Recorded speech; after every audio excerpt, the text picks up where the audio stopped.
YouTube AdSense Yes. was never, ever even close to my number one source of income. And I feel bad about anyone who ever depended on that one number for their whole... There's a lot of people who do. That's insane to me. That's nuts.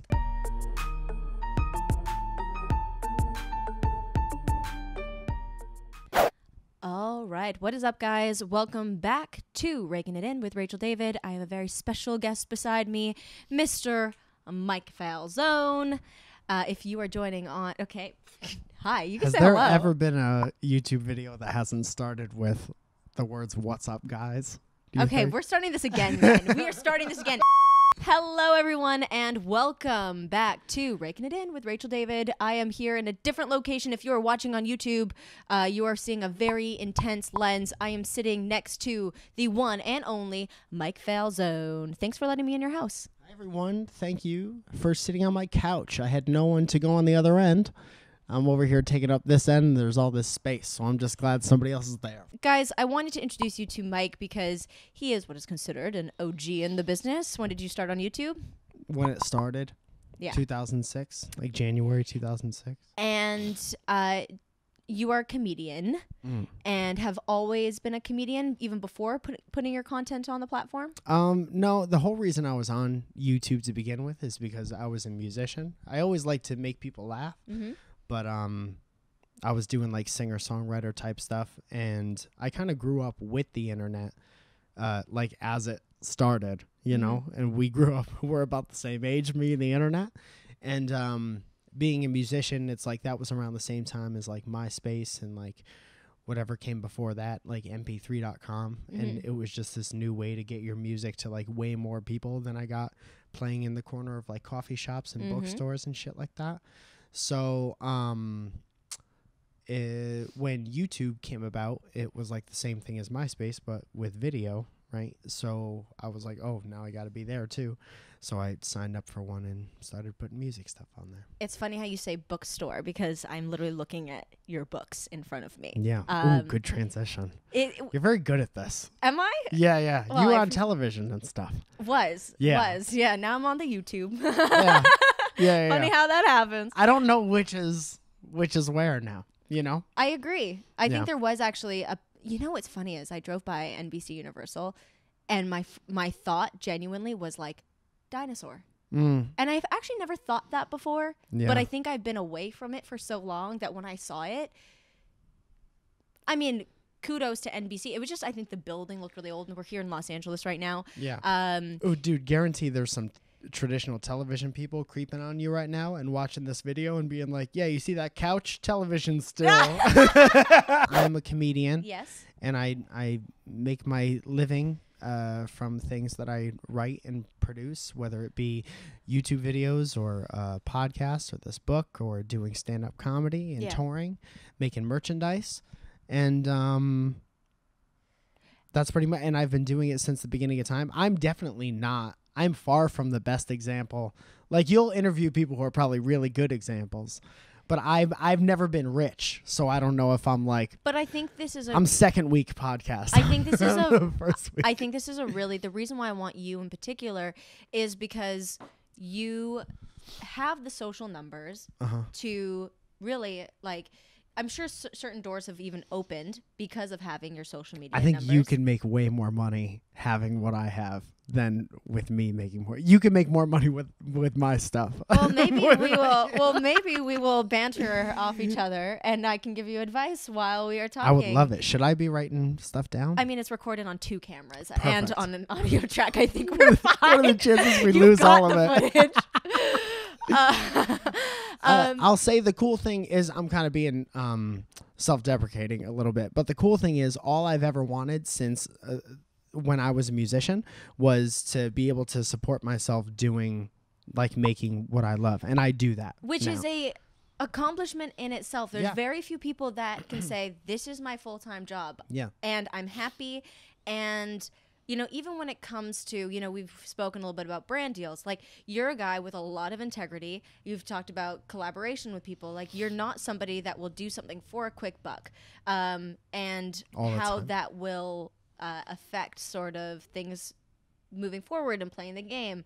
I think first, so your socials are like on YouTube, like 120, 170 on 170,000. I'm curious to know, in your opinion, what you think your biggest accomplishments career-wise have been.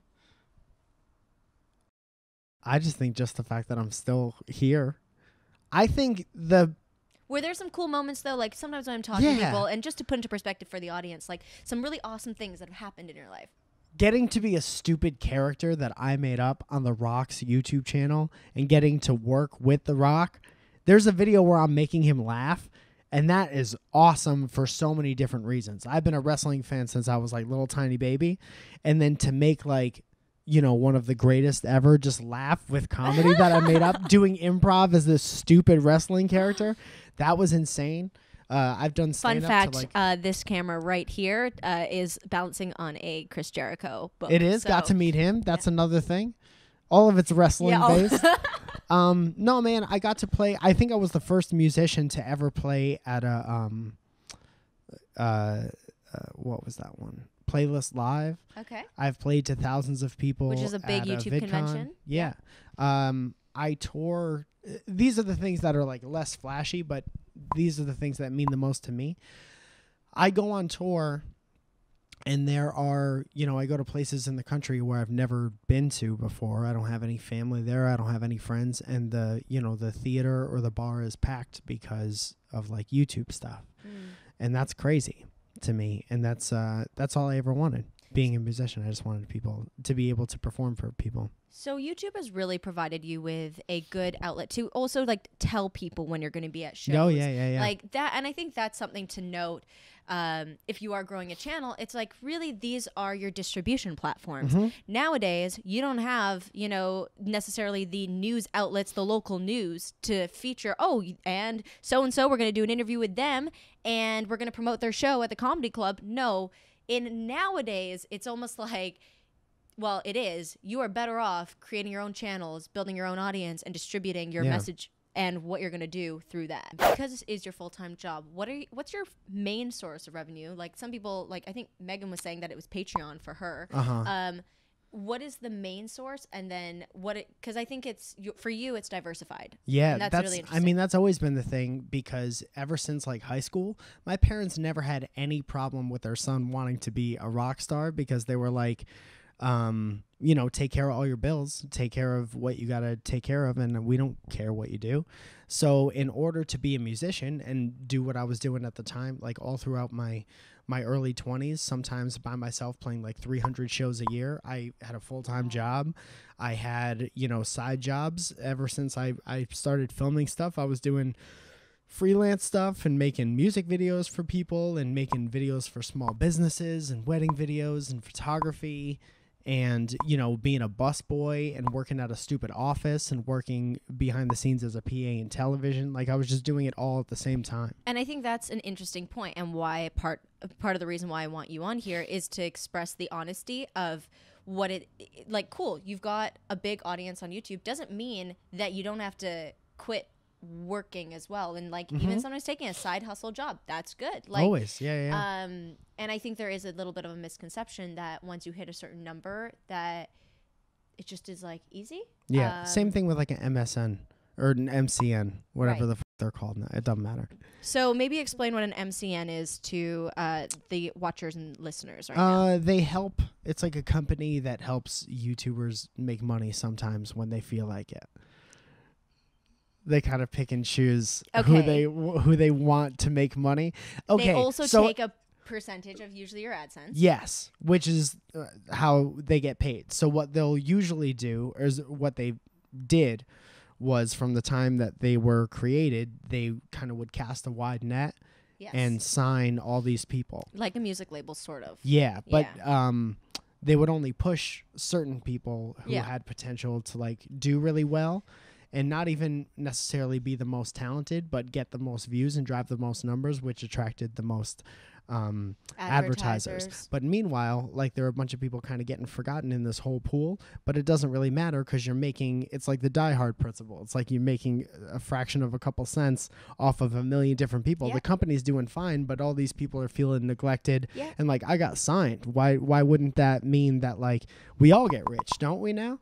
But and the intention is that they help you build your career. How much AdSense do they, because I know you flipped to different ones, but like on average it's 20%, like, or I know some people are able to negotiate deals where it's like a 90-10. YouTube AdSense was never ever even close to my number one source of income, and I feel bad about anyone who ever depended on that one number for their whole. There's a lot of people who do. That's insane to me. That's nuts. To me. But if you're getting on average 1 million views, that's why I'm saying to me. It's because I've always seen what mine is. Right. You know, I've never seen anybody else's dashboard, creator, character section, whatever.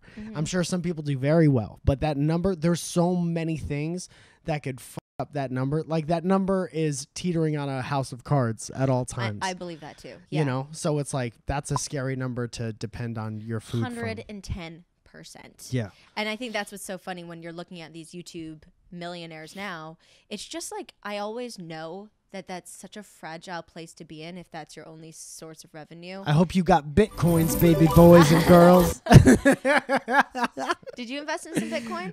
No, man. You think I got Bitcoin money? I don't know. I got just enough to stay alive and happy. So to anybody who's watching or listening, I mean, for me, and I've said this before, where I think the best element of job security you could possibly have is creating a brand. Sure. I do.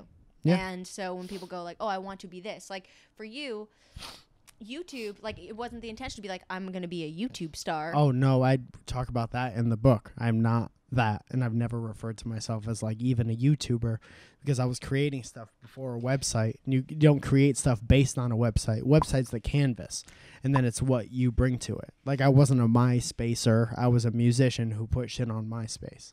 You know what I'm saying? What do you think is the biggest struggle that people who are, you know, trying to get into this and make it their job, what do you find is like the hardest thing? Like everyone's always talking about how to like get more subscribers and get more followers and stuff like that. And then it's like, it's the least artist thing to just do what everybody else is doing. But sometimes it's like people feel like they have to do that to gain the audience. You know, it's like I was very fortunate because my whole audience came from like a slow burn. Like people will, I'm sure people have asked you like, how do you get verified? Or how did you get 100,000 people? And I've done it little by little for 11 years. It's not like I put out a video where I can put cinnamon up my ass and then I had 1 million whatever or whatever the fuck it is, you know, and then like I have to somehow mimic how all these people fell in love with me to keep this audience going, you know. I've just been myself as an artist forever. So that's very interesting because you do know the strategies that people do use, because like that's one thing that people say. And I know myself well enough to know that I could never do that, which is sometimes a detriment. You know, you do something and it accidentally blows up, or today on purpose blows up. Let's say it accidentally blows up, and then you decide that in some part of your mind you have to do that to make all those people happy over and over again. Then you do that for years, sometimes making all this YouTube money. And then you're however old, you're 35 years old, and you look around and be like, oh, I have just been mimicking that video in some way, shape, or form for the past 6 or 7 years. And you're like, shit, I don't have enough talent that I should. I don't have as much talent as I should. Or I didn't do what I wanted to do. I didn't make the videos I wanted to make. Right. And then it's like a panic when something happens, when something changes in the website or some shit like that.